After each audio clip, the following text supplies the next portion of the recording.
Dimanche au soir à Châteauguay, les pieds pendants au bout du quai. Sacré Michel. Tu sais, écoute... C'est pas notre premier barbecue, non. comme on dit. Ah ben non, Michel Rivard, écoute cette chanson-là. Moi, j'adore ce slide de guitare. Ouais. Là, je venais d'apprendre à faire ça. Et alors, elle dit dimanche au soir à Châteauguay, les pieds ballants au bout du quai. Les pieds pendants. Ah oui. Ouais, ça veut dire ballant, en fait. Ah ouais. Tu sais, comme on est au Québec, on trouve toujours un mot qui est différent de Ouais. ce que vous diriez, vous. Extraordinaire chanson, parce que moi, c'est une chanson qui a marqué mon enfance.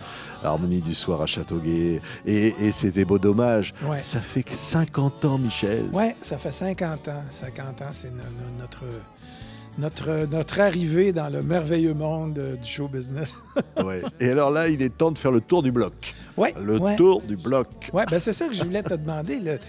L'expression « le tour du bloc », qu'est-ce que ça t'évoque pour toi? C'est moi, qui je me pose la dis, question. tiens, si Michel fait le tour du bloc, c'est-à-dire qu'il fait le tour de sa vie. Ouais. Il se dit, tiens, qu'est-ce que j'ai fait comme Sinatra? J'ai fait pas Ouais. tout parfait, mais j'ai fait à ma manière. Ouais. Quoi. Mais tu vois, ici au Québec, le bloc, c'est un pâté de maison. C'est donc... c'est comme les rues sont rectilignes. C'est le rectangle qui part de chez toi. Tu vas au coin de la rue, tu vas jusqu'au coin de l'autre rue, tu fais l'autre rue au complet jusqu'à la rue transversale, tu la fais et tu reviens. Quand tu es un ticu, c'est-à-dire quand tu es un môme à Montréal, le début de la liberté, le début de la grande aventure de la vie, c'est le jour où tu dis à tes parents, je m'en vais faire le tour du bloc. Est-ce que je peux y aller tout seul ou avec un copain, mais sans tes parents, là, sans tes parents qui tiennent la main. Alors là, tu pars soit en vélo ou en trottinette, puis tu fais le tour du bloc et c'est le début, c'est la première découverte du monde. Alors, arrivé à 50 ans d'écriture de chansons, je trouvais que comme beaucoup de mes chansons sont très montréalaises, je me suis dit... Il me semble que faire le tour du bloc, ça résume bien, justement. Comme tu disais, c'est un peu... Si j'avais été bucolique, ça aurait été le tour du jardin, mais comme je suis très urbain, c'est le tour du bloc. Et là, on est dans le Théâtre Maisonneuve. Ouais. Et là, dans le Tour du bloc, c'est le titre du spectacle. Ouais. Magnifique au cours des Franco ici à Montréal. Et évidemment, il y a cette chanson, tiens, on va l'entendre un peu, qui nous raconte un phoque en Alaska. Étrange histoire. Ah, étrange histoire, mais qui a changé ta vie, on peut dire, non? Ben oui, écoute, c'est le premier pas. Hein? C'est le premier pas du tour du bloc, presque. Cette chanson qui m'est arrivée bêtement... un soir, je rentrais chez moi et je note dans un calepin cette idée que l'asphalte, la rue mouillée, la nuit noire avec les reflets, ça me fait penser à la peau d'un phoque, à la fourrure d'un phoque qui brille quand elle est mouillée. Tu sais. Et je note ça dans un carnet sans aucune idée préconçue. Et quelques mois plus tard, à la suite d'un vrai chagrin d'amour, je me mets à fouiller mon calepin, puis je commence à prendre des notes pour écrire une chanson. Et cette image me frappe, cette image de la peau du phoque qui brille. Et puis ça déclenche cette espèce de fable. Je ne sais pas pourquoi j'ai écrit ça. Je ne sais pas où est-ce que je suis allé chercher cette idée d'un phoque qui voit sa blonde s'en aller aux États-Unis faire tourner des ballons sur son nez. Ça s'est enchaîné comme ça, puis c'est devenu la chanson qu'on connaît. Ça ne vaut pas la peine de laisser ceux qu'on aime. Ceux qu'on aime pour aller faire tourner les ballons sur son nez. Michel Rivard. Ce qu'on appelle un bon flash. J'ai eu un bon flash cette fois. Ça fait plus rire personne quand les enfants sont grands. Quelle incroyable aventure, parce qu'après, évidemment, il y a Félix Leclerc qui va la chanter. Oui, ce qui a été c'est absolument... C'est un peu comme on dirait en latin, un imprimatur, là, c'est-à-dire que tu as ce jeune groupe. Nous, on est verts, là, on vient d'arriver, il n'y avait pas d'école de la chanson dans ce temps-là. Hein, on apprenait en écoutant les disques des autres, puis tout ça, puis on essaie de se créer un son, quelque chose qui soit, comme je le disais à l'époque en boutade, quelque chose qui soit entre Gilles Vigneault et Elvis Presley, ou entre Gilles Vigneault et les Beatles, tu sais, quelque chose qui corresponde à la musique qu'on aime, à la musique qu'on écoute, mais en même temps qui soit profondément québécois, bien ancré. Et les gens embarquent rapidement dans ce qu'on fait, sauf que quand le patriarche de la chanson québécoise qui reprend une de tes chansons. Ça, c'est comme un peu la plus belle tape sur l'épaule que tu peux pas avoir. C'est comme, allez-y les jeunes, je suis avec vous. Puis il la reprend avec sa voix. Tiens, on va l'entendre. Là, Ouais. on entend cette voix. Ouais. Quand même incroyable, la voix de Félix. La voix, moi aussi, ce qui m'avait... Tu entends l'espèce de petit swing qu'il y a dedans, qui n'est pas dans la version. Nous, c'est une belle valse.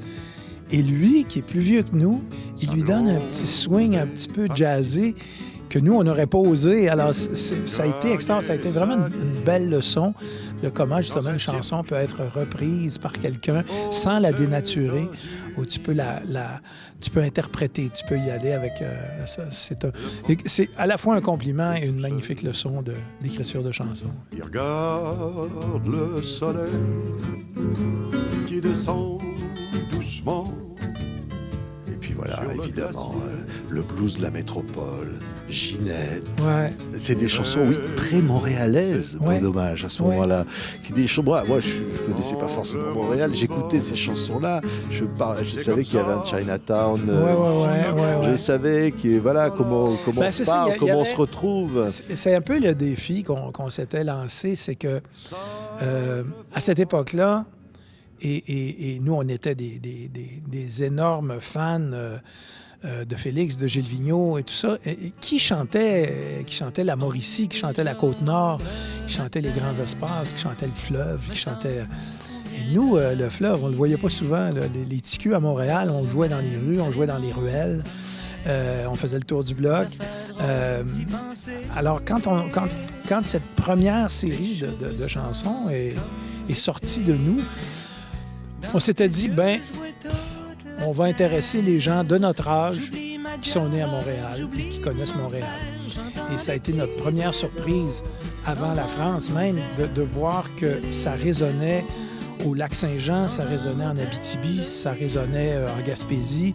Les gens, je pense que c'est la leçon qu'on tire de ça, c'est que quand tu parles avec autant d'amour de l'endroit d'où tu viens, tu parles aux gens qui aiment l'endroit d'où ils viennent, même si c'est pas le même. Oui. Puis il y avait un côté pop, la noce.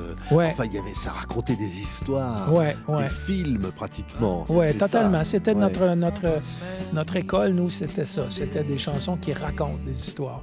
On n'était pas des... On était de bons instrumentistes, mais pas des instrumentistes assez pour faire des pièces instrumentales ou regarder comment on joue vite. Non.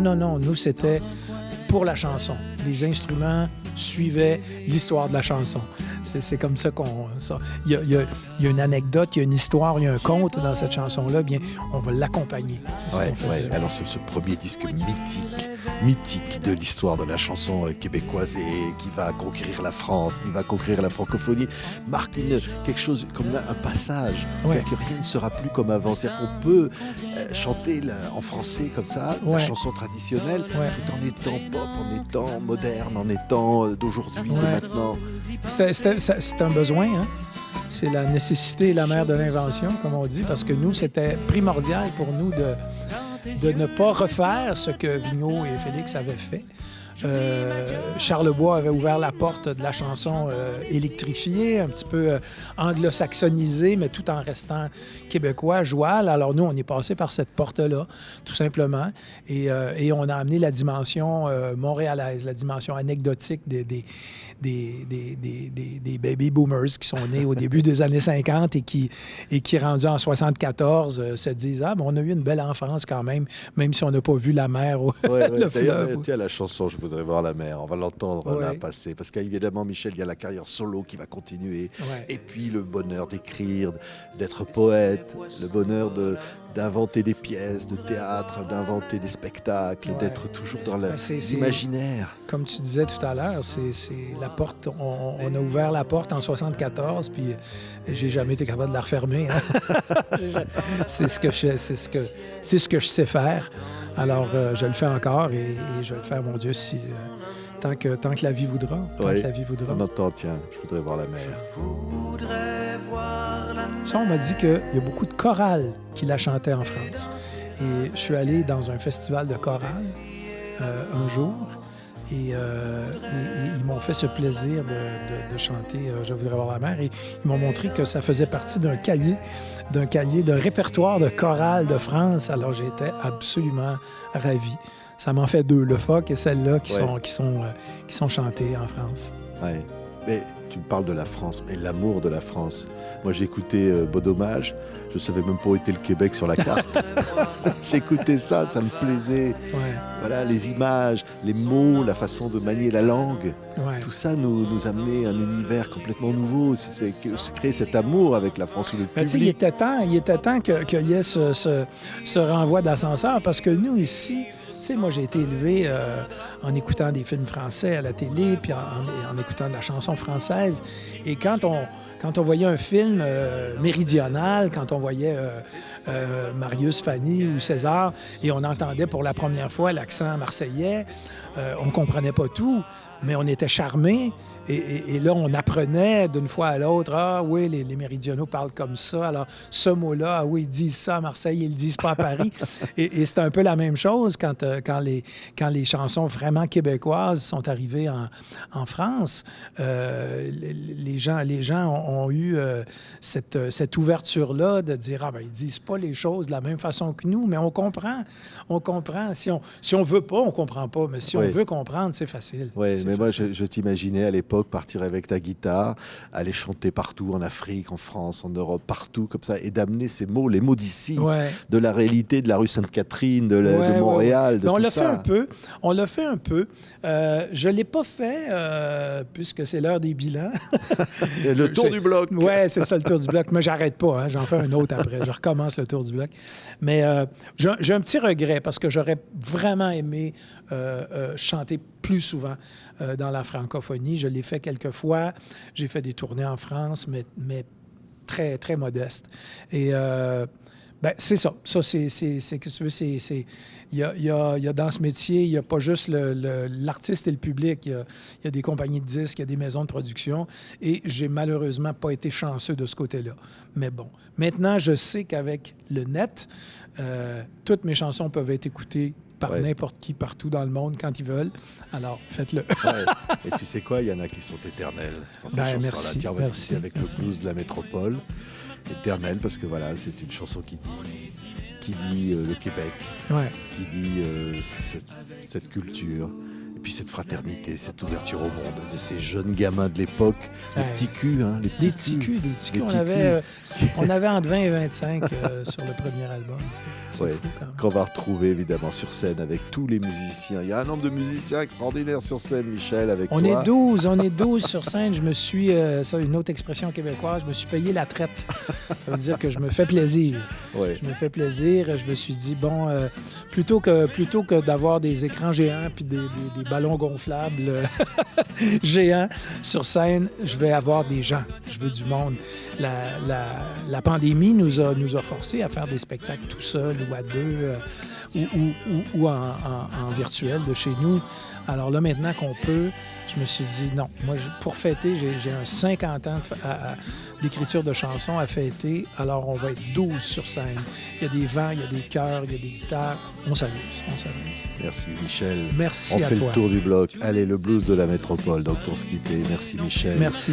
Et ça a passé vite, 50 ans. À bientôt pour le prochain tour du bloc. Pour les 50 ans encore. C'est ça, pour les 50 prochaines. Merci. Merci, Michel. Bon, on dirait que c'est pas la première fois qu'on fait ça. Ah bah écoute.